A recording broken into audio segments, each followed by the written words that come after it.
විසින් මෙසේ අසන ලදී. අපගේ භාග්‍යවතුන් වහන්සේගේ අසිරිමත් චරිතාපදානය. සියලු ගේ බැඳුම්වලට සදාකාලිකවම සමදුන් අප මහා බෝසතාණන් වහන්සේ ගැඹුරු වනේ තුළ හුදෙකලා වුණා. විවේකයෙන් උපදවාගත් නිරාමිස සැපේ විඳිමින් දින 7ක්ම ගෙවී ගියා.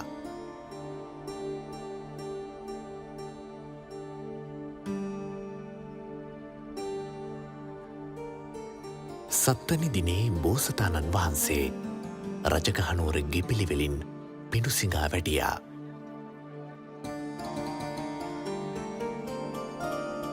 ස්වර්ණ වර්ණ දේහ විලාශයෙන් බබලමින් ශාන්ත ඉඳුරන් නැතිව පිඬුසිඟා වඩින මේ යෝන් ශ්‍රමණයාණන් වහන්සේ දෙස රජගහනුවර වැසියන් පුදුමයෙන් නෙත් විදහා බලා සිටියා. කවුද මේ කෙනා? මම නම් මීට කලින් දැකලා නෑ. මම දැකලත් මාත් දැකලා නෑ.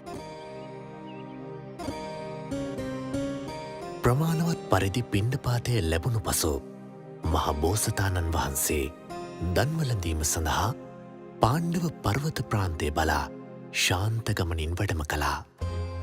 මම නම් දානේ පූජ කළා. අර බලන්නකෝ. මට පේන විදියට උන්වහන්සේ වඩින්නේ පර්වතයේ පැත්තට වගේ. හරිම ශාන්ත විදියට නේද උන්වහන්සේ ගමන් කරන්නේ.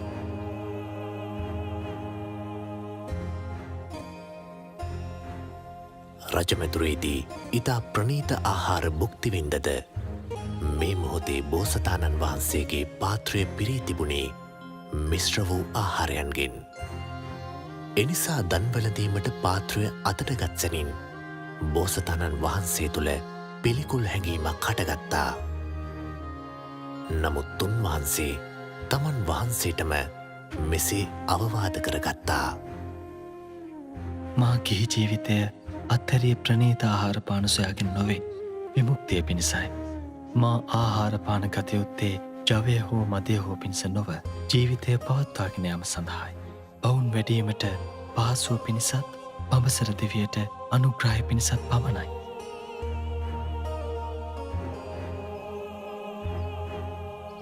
බිම්බිසාර රජතුමා හට රජගහනුවර පිඬුසිඟා ගිය මේ අසාමාන්‍ය රුව ඇති ශ්‍රමණයාණන් වහන්සේ ගැන දැනගන්නට ලැබුණා. එතුමා ඒ විශ්මිත ශ්‍රමණයන් වහන්සේ බැහැදකින්නට ගියා. පාණ්ඩව පර්වතය අභියස ඉතාමත් ශාන්තව වැඩසිටින මේ ශ්‍රමණයන් වහන්සේ වෙන කවුරුත් නොව සුද්ධෝදන මහරජතුමන්ගේ ඔටුන්න හිමි පුත්‍රයා වන අනාගත කපිලවස්තු දේශයේ හිමි සිද්ධාර්ථ කුමරුන් බව බිම්බිසාර රජතුමා පිළිසඳර කතාවෙන් දැනගත්තා. රජතුමා තමන්ගේ රාජ්‍යයෙන් අඩක් පරිත්‍යාග කරන්නට කැමැත්ත ප්‍රකාශ කළ වෙලේ මහබෝසතාණන් වහන්සේ ඒ රාජ සම්පත් ප්‍රතික්ෂේප කරමින් පැවසුවේ තමන් වහන්සේගේ අධිෂ්ඨානය දුකින් නිදහස් වන මාවත සොයා යෑම බවයි. අපගේ පින්වත් ශ්‍රමණයන් වහන්ස, ඔබ වහන්සේගේ උතුම් අදහස සඵල වේවා. ඔබ වහන්සේ අනුත්තර වූ සම්මා සම්බුද්ධත්වයට පත් වූ විට අනුකම්පාවෙන් මාගේ රාජ්‍යයට වැඩම කොට අපහට දහම් දේශනා කරන සේක්වා.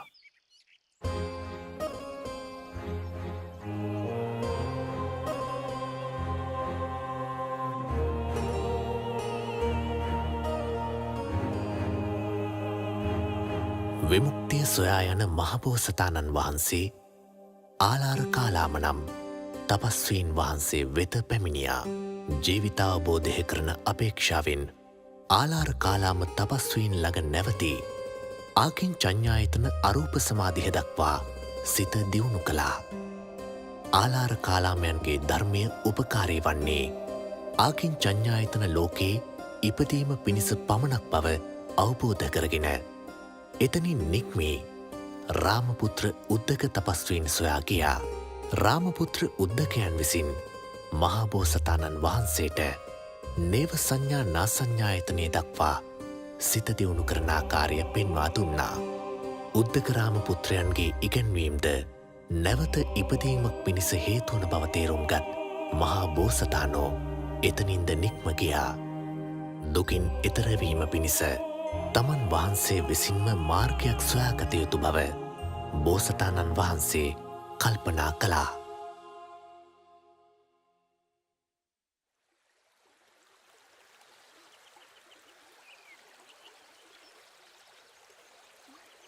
මහබෝසතාණන් වහන්සේ රජගහනුවර සිට උරුවේල ජනපදයෙහි සේනානී නම් නියම්ගම කරා පැමිණුණා. ඒ ජනපදය අසලින් සුදු සුදු වැලිතලා සහිත සුන්දර නේරංජරා නදිය ගලා බසිනවා. නදිය අසබඩ ප්‍රදේශය සිහිල් ගස්සවනින් යුක්තයි. පිණු පිණිස පිවිසිය හැකි ගම්මානයක් මද ඈතින් පිහිටා තිබුණා. මේ ප්‍රදේශය නිවන සොයා වීරිය වඩන අයෙකුට සුදුසුම වාසස්ථානයක් බව බෝසතාණන් වහන්සේට වැටහුණා.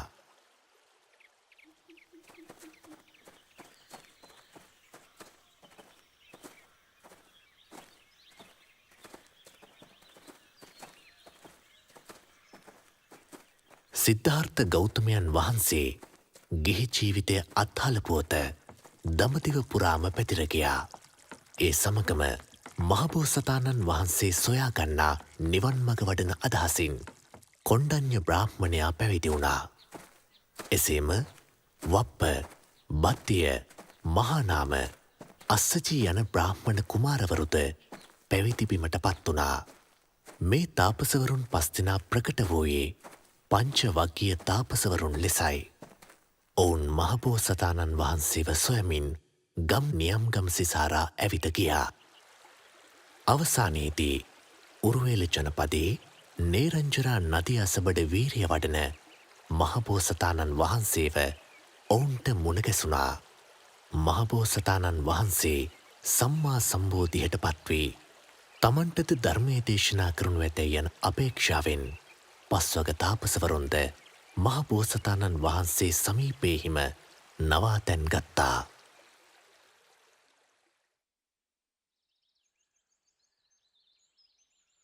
මහබෝසතාණන් වහන්සේ එකල දඹදිව විමුක්තිය පිණිස ප්‍රකට වී තිබූ සිරුරට දුක්දීමේ ක්‍රමවේදය පුරුදු කරන්නට පටන් ගත්තා. දිවෙන් උඩුතල්ල තද කරගෙන දත්වලින් දත් ගටාගෙන අකුසල් බැහැර කිරීමට දැඩි අධිෂ්ඨානයකින් වීරිය කළා.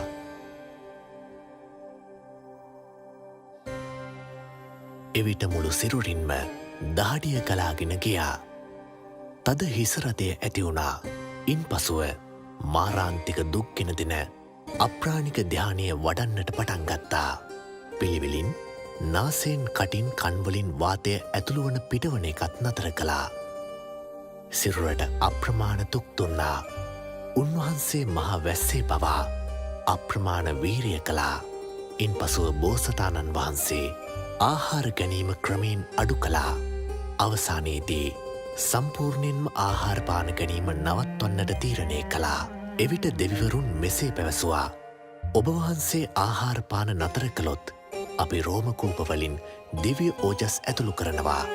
එවිට මහබෝසතාණන් වහන්සේ මෙසේ කල්පනා කළා: දෙවියන් එහෙම කළොත් මගේ අධිෂ්ඨානය බොරුවක් වෙනවා. ඒ නිසා දවසකට හාල්ලටයක්, මුංගටයක් හෝ කඩල තැම්බූ ඉස්මෝකුරක් වළඳනවා. බෝසතාණන් වහන්සේ වසර 6ක් පුරා දුෂ්කරක්‍රියා කළා. උන්වහන්සේ සීක්‍රයෙන් කෘෂ වුණා. අතපය කළුවැල් පුරුක්සේ වුණා. බෝසතාණන් වහන්සේ තම ශරීරය ස්පර්ශ කරද්දී මවිල් කුණු වී ගැලවී අතට ආවා.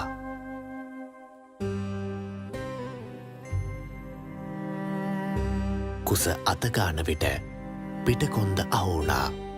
පිටකොන්ද අතගාන විට කුස අහු වුණා.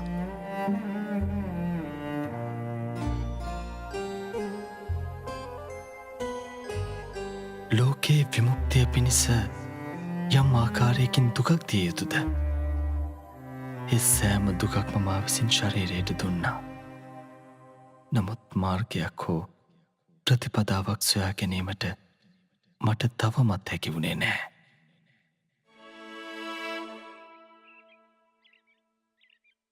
මට මතකයි එදා වප්මගුල් දිනේ දඹරුක් සෙවනේ මගේ සිත ආනාපාන සතිය තුළ සමාධිමත් වුණා.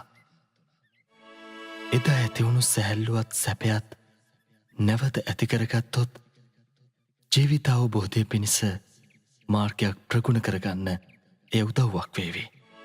ඒ ආනාපාන සතිය වඩන්න මම නැවතත් උත්සාහ කළ යුතුයි. මේ අත්තකිලමතානුයෝගයෙන් සම්මා සම්බුද්ධත්වය ලබන්න බෑ. ඒ නිසා මම දැන් ශරීරයට දුක්තිම නතර කරනවා. ශරීරයෙන් නැවත යම් පමණකට ශක්තිමත් කර ආනාපාන සතිය වඩනවා.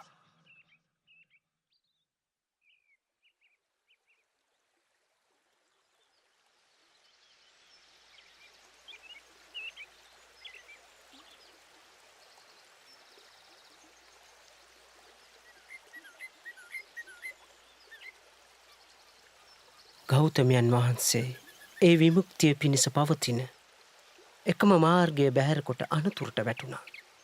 නැවතත් ඔය කාමසැපයට ඇලෙන්නයි යන්නේ. උන්වහන්සේට මග වැරදුනා. අවෝ අපි බලාපොරොත්තු බිඳ වැටුණා. දැන් අපි මොකද කරන්නේ? ආයුෂ්මත් කොණ්ඩඤ්ඤ ඔබ තමයි අපි අතරින් වැඩිමල් කෙනා. ඒ නිසා ඔබ කියන දේකට අපි එකග වෙනවා. උන්වහන්සේ දැන්නම් අවබෝධ කරගන්නා බවක් පෙනෙන්නේ නැහැ. එනිසා අපි පිටත් වෙමු.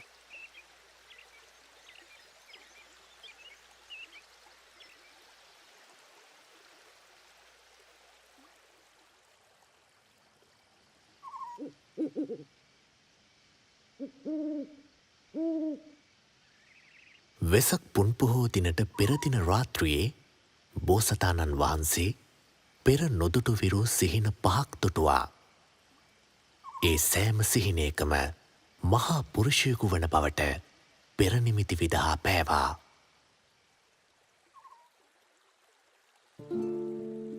උන්වහන්සේ පසුදා උදෑසන අවදි වී ඒ සිහිනවල අර්ථ එකින් එක නුවණින් විමසුවා. පළමුවැනි සිහිනේ අර්ථය වුණේ උන්වහන්සේ තුන් ලෝකයේ දිනා සම්මා සම්බුද්ධත්වයට පත්වන බවයි. උන්වහන්සේ ආර්ය අෂ්ටාංගික මාර්ගය අවබෝධ කරගෙන දෙවියන්ටත් මිනිසුන්ටත් දේශනා කරන බව දෙවැනි සිහිනෙන් කියවුණා. තුන්වැනි සිහිනෙන් කියවුණේ උන්වහන්සේව සොයාගෙන විවිධ ප්‍රදේශවලින් පැමිණෙන මිනිසුන් උන්වහන්සේව දිවිහිමියෙන් සරණ යන බවයි. බ්‍රාහ්මණ රජ වෙළඳ සහ මෙහෙකාරයන සතර කුලයෙන්ම පැවිදිවන ශ්‍රමණයන් කුලභේදයකින් තොරව එකසේ අනුත්තර වූ විමුක්තිය සාක්ෂාත් කරන බව සතරවන සිහිනෙන් කියවුණා.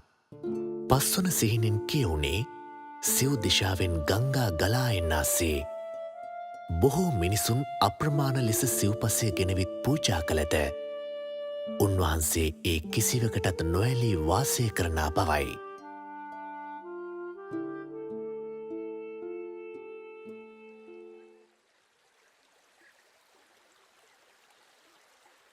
සීත දියරැලි ගලා යන නේරංජරා නදී තෙර තිබූ උරුවෙල ජනපදයේ සේනානි නම් සුන්දර නියම් ගමක් තිබුණා. ඒ ගමේ ප්‍රධාන සිටුවරයාගේ සුජාතා නම් පින්වත් දියණිය එදා සේවකයන් සමග එකතුව දිය නොමුසු කිරිපිඩු දානයක් පිළියෙල කරමිනුයි සිටියේ. තමාට ලැබෙන පළමුවැනි දරුවා පිරිමි දරුවෙකු වීම සඳහා එම ගම් ප්‍රදේශයේ තිබූ නුගරුකට අධිග්‍රහිත දේවතාවට භාරවී කළ ප්‍රාර්ථනය සඵල වූ නිසයි මේ පූජාව සකස් කරමින් සිටියේ. සුජාතා දේවියනි, සුජාතා දේවියනි. මොකද මේ පුන්නා කවදාවත් නැතුව කලබලෙන් කෑ ගහන්නේ? නුගගහේ වෘක්ෂ දේවතාව බිමට වැටලා ඔබතුමියගේ දන් පිළිගන්න ගහ යටටම වැඩම කරලා ඉන්නේ. උන්වහන්සේගේ බැබලෙන සිරුර මං ඇස් දෙකෙන්ම දැක්ක දේවියනි. ඉක්මනට දානිය පිළියෙල කරන්න. පුන්නා පුළුවන් තරම් ඉක්මනට ගිහින් රන් බඳුනක් අරගෙන එන්න. අපි මේ කිරිපිඩු උන්වහන්සේට පූජා කරමු.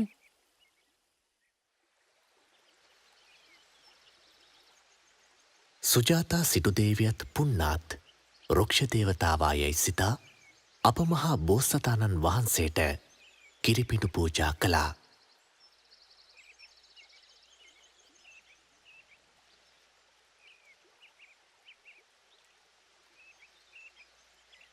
ස්වාමීනි, යම් දෙයක් මා ප්‍රාර්ථනා කළාදී සියල්ල සඵල වුණා.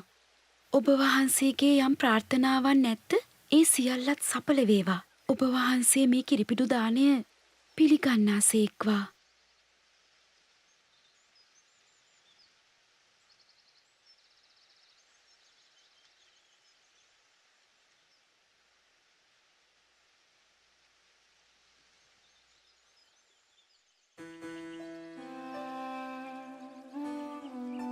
සීත නේරංජරා නදිය වෙනදාටත් වඩා සොඳුරුව සුන්දර වනපියස මැදින් ගලාගෙන ගියා. කිරිපිණු පාත්‍රය ගංයුරේ තබා සිහිල් දියෙන් පැන් පහසු වූ මහබෝසතාණන් වහන්සේ ඒ කිරිපිණු දානය වැළඳුවා. දානය වැළඳීමෙන් පසු රන්බඳුන අතටගත් උන්වහන්සේ මෙසේ අධිෂ්ඨානයක් කළා. මම අද දවසේ අනුත්තර වූ සම්මා සම්බුද්ධත්වයට පත්වෙනවා නම් ඒ බව පෙන්වීමට මේ රන් පාත්තරය උඩුගම්බලා පාවෙත්වා. එසේ නොවේ නම් ගන්ධිය සමග පහලට පාවී යත්වා. ඉතා පුදුම සහගත ලෙස රන් පාත්‍රය උඩුගම්බලා පාවී ගොස් නාගලෝකයට පිවිසියා. මේ මහා භද්‍රකල්පයේ පහළ වී වදාළ සම්මා සම්බුදුරජාණන් වහන්සේලා එනම් කකුසඳ කෝණාගමන සහ කාශ්‍යප බුදුරජාණන් වහන්සේලාගේ රන් පාත්‍රවලට යටින් තැන්පත් වුණා. පාත්‍රය තැන්පත් වෙන ඒ ගැටුණු හඬ ඇසී දීර්ඝායුෂ ඇති මහාකාල නාරජු නින්දෙන් අවදි වී මෙසේ සිතුවා. බුදුරජාණන් වහන්සේ නමක් පහළ වී වැඩි කලක් ගත වුණේ නෑ. ඒත් බුදු කෙනෙක් පහළ වුණා. එහෙනම් අදත් බුදු කෙනෙක් පහළ වෙනවා. සිද්ධාර්ථ බෝසතාණන් වහන්සේ නේරංජරා නදියෙන් එතර වී ගංයුර දිගේ වැඩම කළ එදා හරිම පින්බර දවසක්.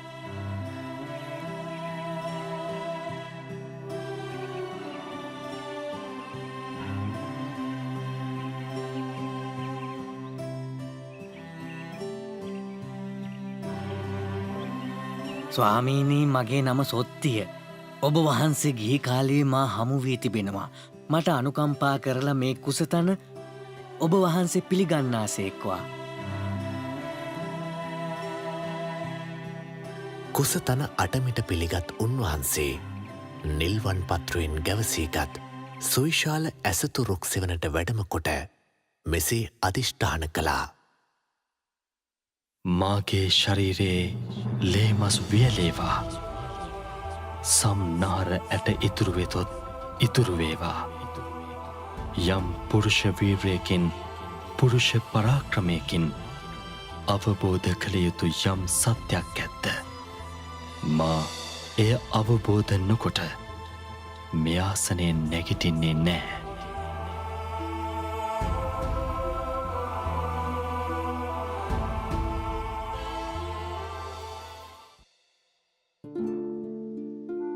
බෝසතාණන් වහන්සේ වජිරාසනය මත වැඩහිඳ සිත සමාහිත කරද්දී බිහිසුණු සිදුවීමකට පෙරනිමිති පහළ වුණා.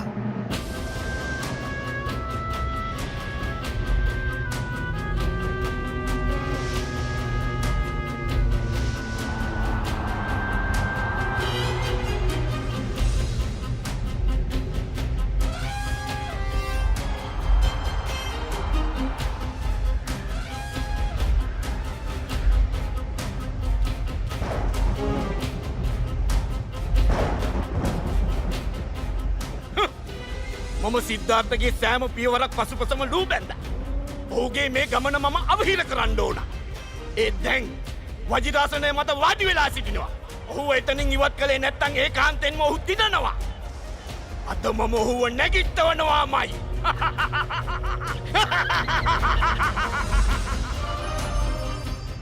ඒ බිහිසුණු මොහොතේ දෙවිවරුන් බියවී පලා ගියා.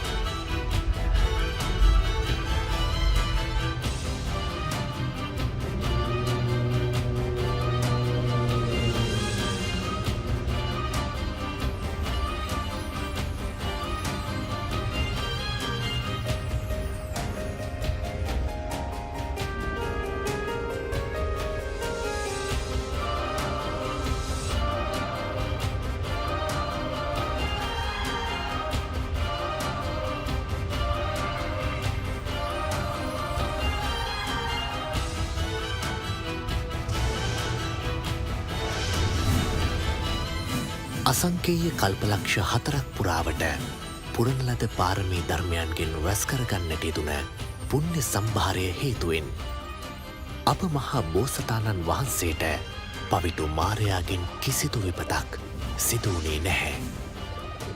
අප මහා බෝසතාණන් වහන්සේගේ රෝම කූපයක්වත් සොලවන්නට පවිටු මාරයාට බැරි වුණා. අවසානයේදී පවිටු මරු මෙසේ තර්ජනය කළා.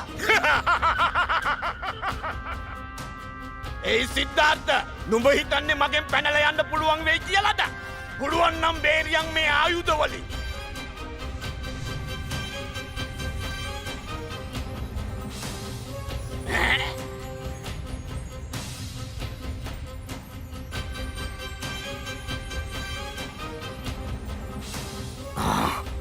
සිද්ධාර්ථෝ මෙතනින් නැගිට්ටවන්න වෙන උපක්‍රමයක් යොදන්න ඕන.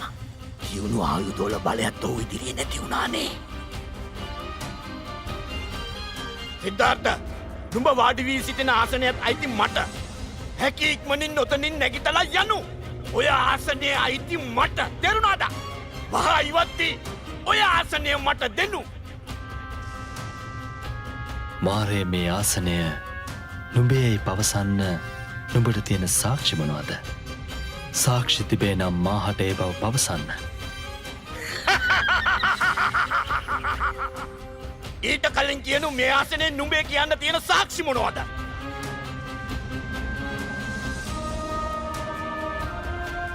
මම සාක්ෂි දෙන්නම්. මොනවා? මොලෝ මහීකාන්තාවා.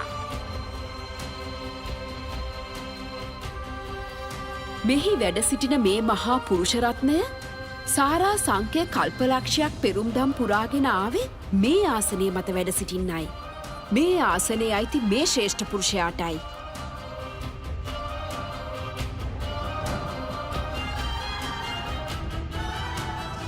ඒ මොහොතේම ගිරි මේකලා ඇතුන් බිමට වැටුණා. ඒ මත සිටි පවිටු මාරයාද වැටුණා. සසර පුරාවට වැඩූ මහා ගුණබලය ඉදිරියේ පැරතුන මාරයා සහිත සේනාව සීසීකඩ දුව ගියා.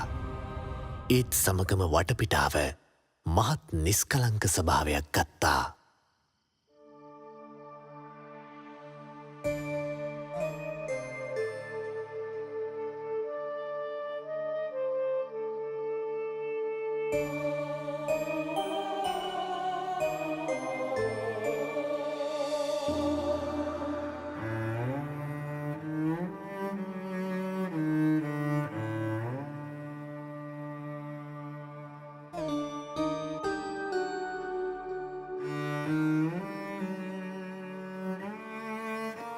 පින්බර වෙසක් සඳ රැසින් මුළුලොව ආලෝකමත් වූ ඒ රාත්‍රියේ පළමු යාමේදී අප මහා බෝසතාණන් වහන්සේ පෙර ගත කළ ජීවිත දකින නුවණ උපදවා ගත්තා. රාත්‍රියේ මධ්‍යම යාමේදී ලෝක සත්වයන් උපදින චුතවන අයුරු දක්නා නුවණ උපදවා ගත්තා. අලුයම යාමේදී සියලු කෙලෙසුන් දුරුකිරීමත් සමගම උන්වහන්සේ තුන් ලොවදිනා සම්මා සම්බුද්ධත්වයට පත් වුණා.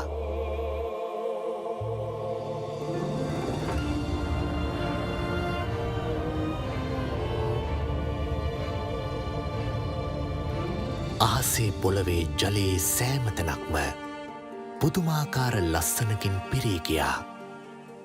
අතුවක මල් පිපි සොඳුරු රෝරටා මැවී ගියා. පින්නති දෙවිවරු අහස්කබේ සිට දිවමල් ලෙසිමින් ප්‍රීතියෙන් වන්දනා කළා.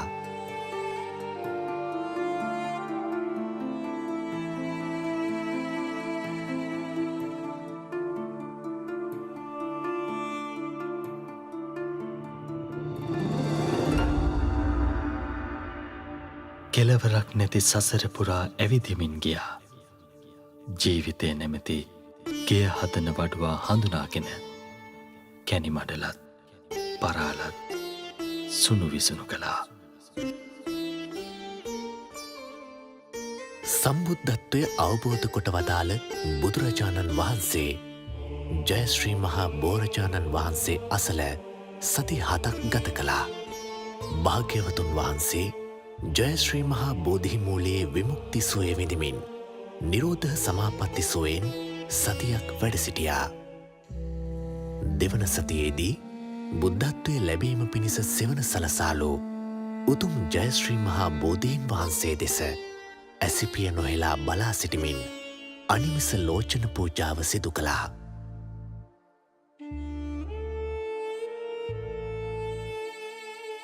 භාග්‍යවතුන් වහන්සේ මහා බෝධිය පසක සිට රුවන් සක්මනෙහි සක්මන් කරමින් තුන්වන සතිය ගත කළා. හතරවන සතියේදී දෙවියන් විසින් පිදූ රතනකරයෙහි වැඩ සිටිමින් තමන් වහන්සේ විසින් අවබෝධ කොට වදාළ ගම්භීර ශ්‍රී සද්ධර්මයන් එකිනෙක මෙනෙහි කළා. ඒ මොහොතේදී සුන්දර බුදුරැස් තථාගත සිරුරෙන් විහිදුනා. භාග්‍යවතුන් වහන්සේ පටිච්ච සමුප්පාද ධර්මය අනුලෝමවත් ප්‍රතිලෝමවත් නැවත නැවතත් මෙනෙහි කළ සේක. මේ තුන්ලොවේ තමන් වහන්සේට වඩා සීලෙන් සමාධියෙන් ප්‍රඥාවෙන් උසස් කෙනෙක් සිටීදැයි විමසූ සේක. තමන් වහන්සේට වඩා උසස් කෙනෙක් මේ තුන් ලොවෙහිම නැති බව භාග්‍යවතුන් වහන්සේ පසක් කරගත් සේක.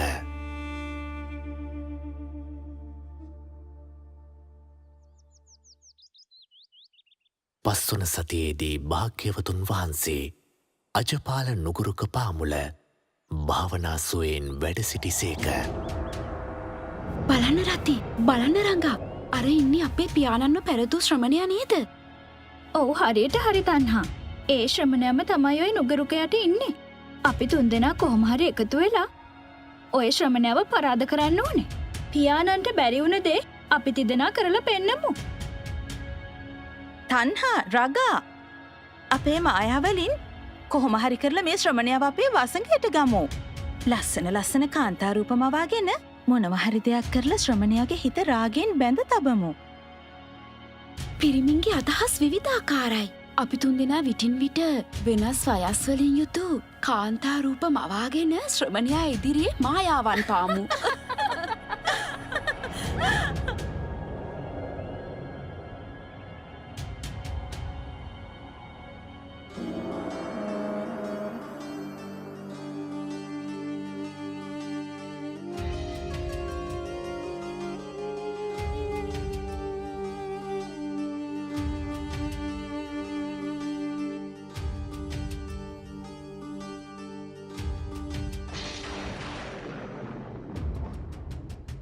කුමරුනි කුමරුනි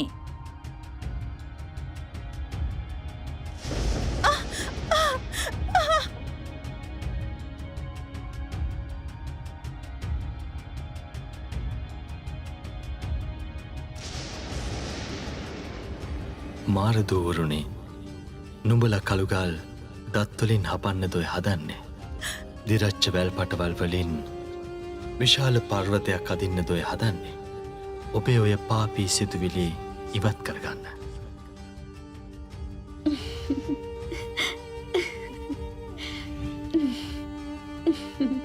තන්හා රති රගා මේ ලෝකේ ඉන්න ලස්සනම කුමාරිකාවන්. ඔබ වගේ කඩවසම් කෙනෙක් ඇයි මේ ශ්‍රමණ ජීවිතයේ ඇලිලා මෙහෙම දුක් විඳින්නේ?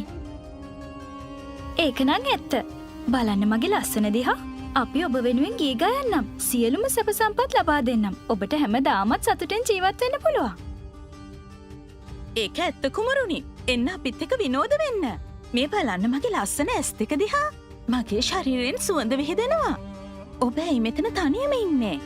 අපරාධයේ ලස්සන තරුණ ජීවිතේ. එන්න මේ රතිය එක්ක නටලා ගයලා විනෝද වෙන්න. මම මේ ලෝකයට ඇලෙන කෙනෙක් නෙවෙයි. කාමයත් හරියට මඩගෝරුවක්. එය ගිනිවලක් එහි ආදීනෝමා දැකලා තියෙනවා. මින් මිදෙන්න ඔබ උත්සාහ කරන්න. ඔබේ හිතේ තිබෙන කිලිටි අදහස් ඉවත් කරගන්න.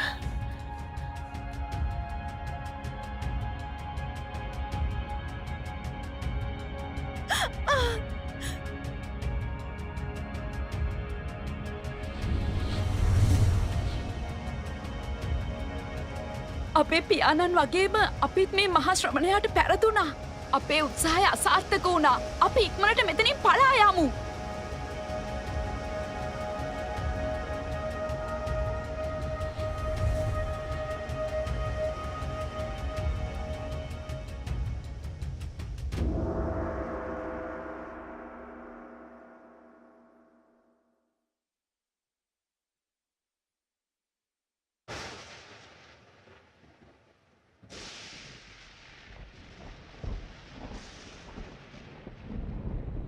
භාග්‍යවතුන් වහන්සේ මුචලින්ද විලාසල මිදෙල්ල රුකමුල විමුක්තිසුවයෙන් වැඩ සිටියා.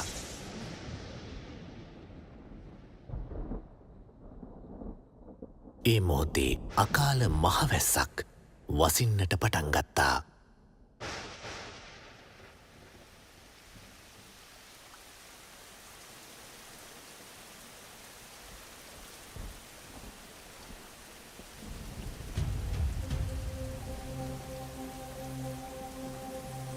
ඒ විලට අධිගෘහිත ඉර්තිමත් මුචලින්ද නම් නාරජෝ භාග්‍යවතුන් වහන්සේ වැඩ සිටිනු දුටුවා. උන්වහන්සේ ළඟට පැමිණි නාරජෝ තම ඉර්තියෙන් විශාල ශරීරයක් මවාගෙන වර්ෂාවෙනුත් සුළගෙනුත් පීඩාවක් නොවනසේ ආරක්ෂාව සැලසුවා. භාග්‍යවතුන් වහන්සේ එම 6 වෙනි සතිය ගත කළේ මුචලින්ද නාගදරණය තුලයි.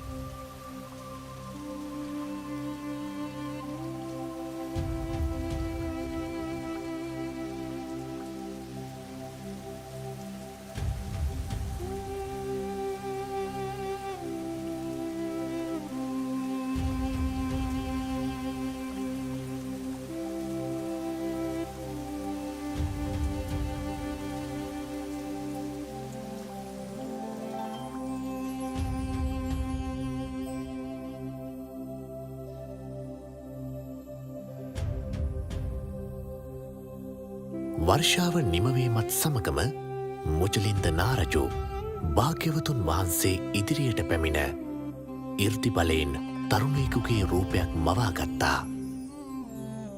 භාග්‍යවතුන් වහන්සේට වන්දනා කරමින් මෙසේ කීවා. භාග්‍යවතුන් වහන්ස, මම මුචලින්ද නාරජු. ඔබ වහන්සේගේ සිරිපතුල් වන්දනා කරනවා.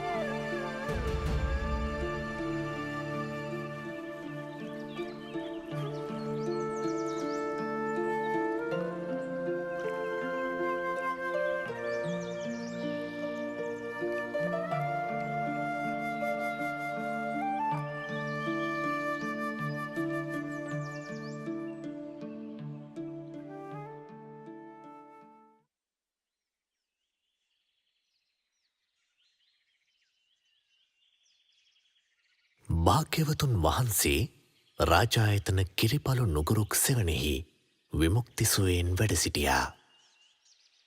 එදින තපුස්ස බල්ලික වෙළඳ සහෝදරයින් දෙදෙනා පිරිස සමග ඒ අසල මාර්ගයකින් වෙළඳාමේ යමිනුයි සිටියේ.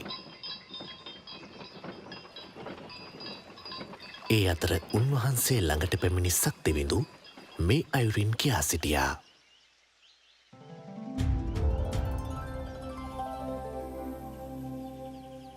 භාග්‍යවතුන් වහන්ස, ඔබ වහන්සේ කිසිදු දානයක් නොවලඳා සති 7ක් පුරාවටම විමුක්තිසුවයෙන් යුතුව වැඩ සිටියා. අප කෙරේ අනුකම්පාවෙන් දන් පැන් පිළිගන්නා සේක්වා.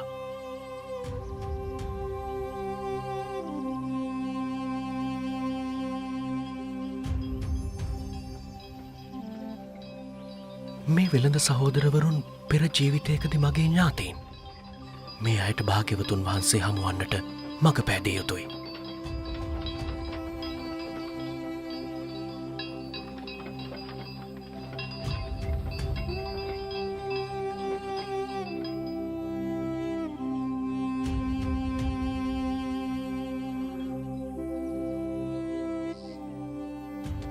තපුස් අර බලන්නකෝ අපේ කරත් ඔක්කොම නතර වෙලා මොකද දන්න ඇනේද ගවයන්ට කොයි තරන් තඩි බෑවත් උන් අඩියක්වත් ඉස්සරහට යන්න හරියට රෝද පොළොවට තද වෙලා වගේ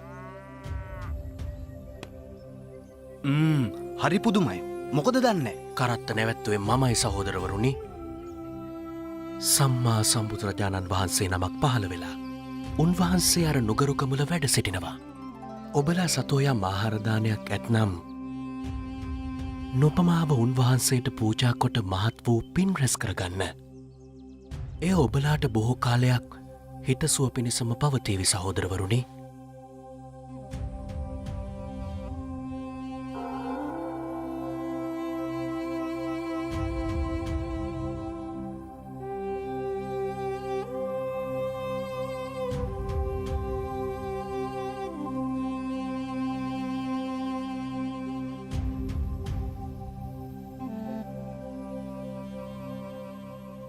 ස්වාමිනි අප කෙරේ අනුකම්පාවෙන් විලඳ මීපිඩු පිළිගන්නාසේක්වා. මෙය සකස් කළේ ඔබවහන්සේ වෙනුවෙන්මයි. මා විසින් මේ ගන්නා දානය ජවය පිණිස හෝ මදය පිණිස හෝ ශරීර ශක්තිය වැඩි කිරීම පිණිස හෝ නොවේ. මෙය හුදෙක්ම ජීවිත යාත්‍රාව පහසුවෙන් පවත්වාගෙන යාමට පමණයි. ඔවුන් දානය පූජා කළා. දානය පිළිගැනීමට පාත්‍රයක් නොමැතිව සිටි තථාගතයන් වහන්සේට සතර වරම් දෙවිවරුන් විසින් ශෛලමේ පාත්‍රා 4ක් එකිනෙහිම පූජා කළා. ශ්‍රමණයන් වහන්සේ නමක් විසින් එක පාත්‍රයකට වඩා පාවිච්චි නොකළ යුතුයි.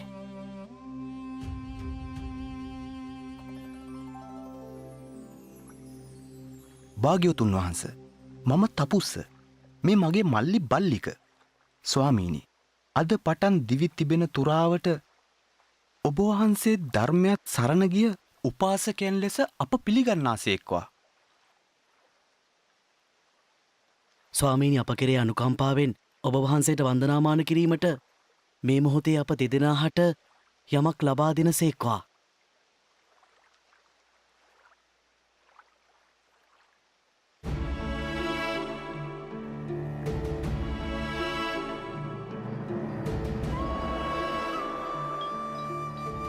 එවිට භාග්‍යවතුන් වහන්සේ තමන් වහන්සේගේ සිරස පිරිමැද කේශ ධාතුන් වහන්සේලා ලබා දුන්නා. එම දින 7න් අනතුරුව භාග්‍යවතුන් වහන්සේ නැවතත් අජපාල නුගරුක මුලට වැඩම කළා.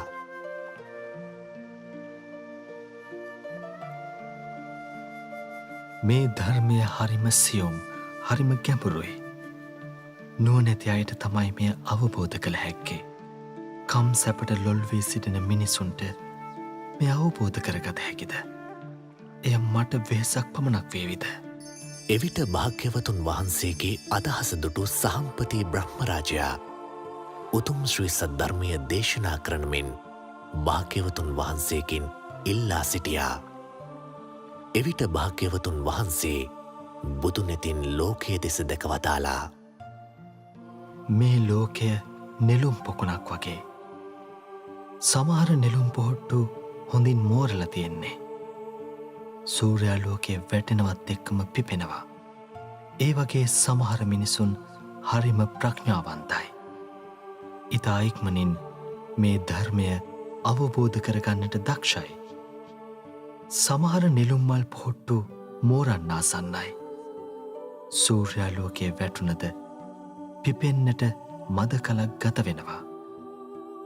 ඒ වගේ සමහර මිනිසුන්ගේ ප්‍රඥාව මෝරන්න ප්‍රමාදයි. ටික කලක් ගත වී ධර්මය අවබෝධ කරගන්න හැකියාව තිබෙනවා. තවත් සමහර නිලුම් පොහොට්ටු තිබෙනවා වතුරෙන් යට. කලක් ගතවන විට මෝරපු නෙළුම් බවට පත්වෙනවා. ඒ වගේ සමහර මිනිසුන් ප්‍රඥාව තවමත් නොමේරූ අවදියේ ඉන්නේ. ධර්මය කාලයක් තිස්සේ ප්‍රගුණ කිරීමෙන් අවබෝධ කරනවා. තවත් සමහර නෙළුම් පොහොට්ටු තිබෙනවා විල පතුලේ. ඒවා සමහර විට වතුරෙම කුණු වෙනවා. ඒ වගේ සමහර මිනිසුන් ඉන්නවා ඒ අය ඉතාමත් ප්‍රමාදයි. ධර්මාවබෝධයට අප්‍රමාද වන්නේ නෑ. සවන් නැත්තෝ දහම් මැසුමට ශ්‍රද්ධාව මුදත්වා ඔවුන් උදෙසා අමාදුර විවර කළෙමි. ධර්මය දේශනා කිරීමට භාග්‍යවතුන් වහන්සේට අදහස ඇති වූ බවදුටු සාම්පති බ්‍රහ්මරාජයා භාග්‍යවතුන් වහන්සේට වන්දනා කොට නොපෙනී ගියා. අජපාල නුගුරුකුමල වැඩ සිටි භාග්‍යවතුන් වහන්සේ මෙසේ සිතුවා. මම කාටද මුලින්ම ධර්මය දේශනා කරන්නේ. ආලාර කාලාමයන් හරිම ප්‍රඥාවන්තයි. බොහෝ කාලයක් කෙලෙස් තුනීකොට ජීවත්තෝ කෙනෙක්. මීට සතියකට කලින් ඔහු මිය ගිහින්. ඔහුට මේ භාග්‍ය අහිමි වුණා. ආකින්චඤ්ඤායතන ලෝකයේ දැන් ඔහු ඉපිද සිටින්නේ. ඉන් අනතුරුව තථාගතයන් වහන්සේ රාමපුත්‍ර උද්දකයන් ගැන විමසා බැලුවා. ඔහුත් පෙරදින රාත්‍රියේ මිය ගිහින්. ඉන්පසු උන්වහන්සේට සිහි වූයේ දුෂ්කර ක්‍රියා කරන සමයේ උපකාර කළ පස්වග ශ්‍රමණයන් වහන්සේලා ගැනයි. උන්වහන්සේලා බරණස ඉසිපතන මිගදායෙහි වැඩ සිටින බවදුටු අප තථාගතයන් වහන්සේ ප්‍රථම ධර්මදේශනාව පැවැත්වීම පිණිස මිගදාය වෙත වැඩම කරන්නට වුණා.